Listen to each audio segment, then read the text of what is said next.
Hello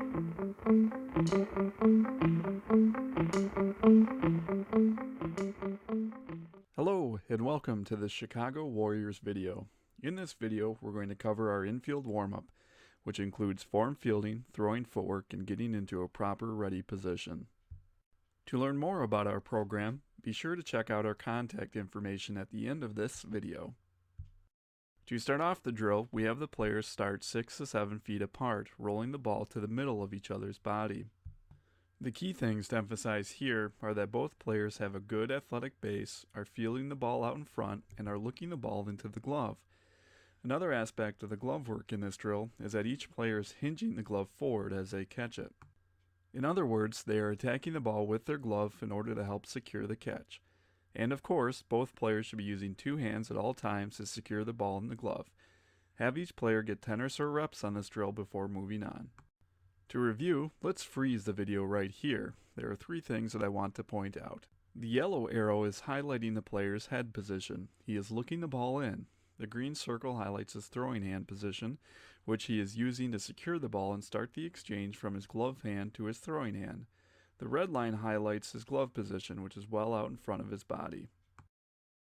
Lastly, let's look at the player's hinge. Notice that when the player first catches the ball, his glove is near the green arrow. As he secures the catch, his glove hinges upward towards the yellow position. Players should hinge their glove on all types of catches, including forehands and backhands. The hinge helps act like a suction cup that keeps the ball in the glove. After we've completed our normal fielding, we move on to balls on the forehand side. Same rules from the prior drill apply. Players must be in a good athletic position, watch the ball in, and hinge their glove forward. This time, however, we ask players to get low early and show an early target to their partner. Notice also how each player bends their knees and uses one hand to make the play.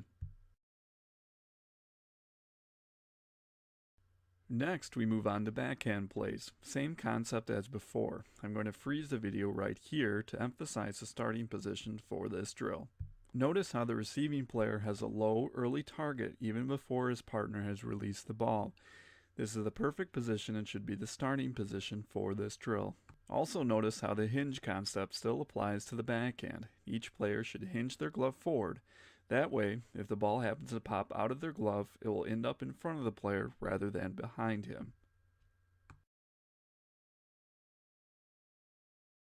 Our last form fielding drill is the one-hop drill. Have the players take 1 to 2 steps in towards each other and throw one-hoppers to one another.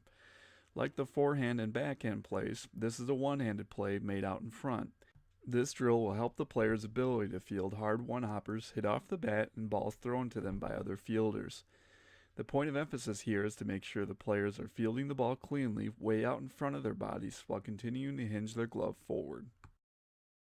Now we're going to switch gears and move to explaining proper throwing footwork. A common way to introduce this drill to new players is to ask them what they think the most important body part to throwing is. You're going to get a wide variety of answers. For newer players, a common answer will be your arm or shoulder. However, as we explain in this drill, the most important body part for throwing are actually your feet. The feet are what create momentum and drive the rest of the body to the target. Once you've done this drill a few times, your players will know right away that the most important body movement is how you move your feet. So usually, we have our players start this drill like what's pictured here, in an athletic position facing the coach with their hands up and ball in their glove. To succeed in this drill, the players must advance their back heel towards the target and turn into a proper throwing position. For this drill, I'm going to let you listen to how Coach Joe runs it with his players. Over to you, Joe. All right, catch, advance the heel, turn and hold. All right, go again. Catch, advance the heel, turn and hold. Good. Catch, advance the heel, turn and hold. All right. Now quickly, all right, speed it up. Catch, turn the heel, advance the hold. All right.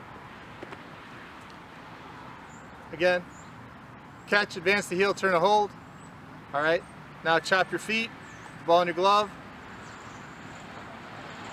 Advance the heel, turn and hold. All right, let's go again.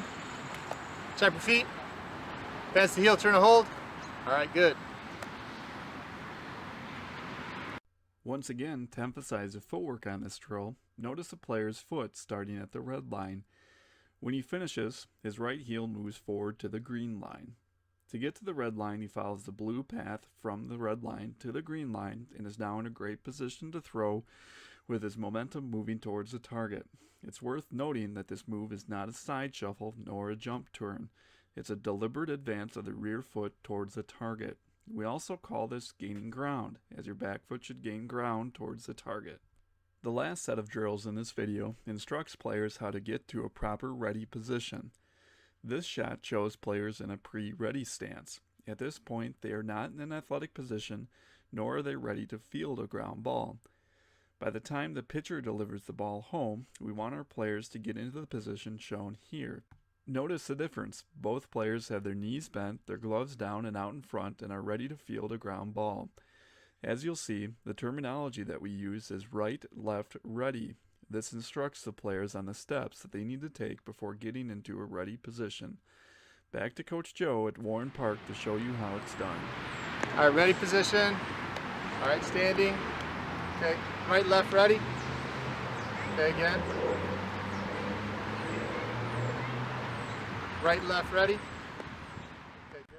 The last thing that we'll do is introduce a real pitcher into the drill.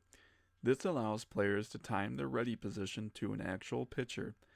Ideally, the players will get into their final ready position in sync with the player delivering the ball home. Watch the timing of the players in relation to the pitcher.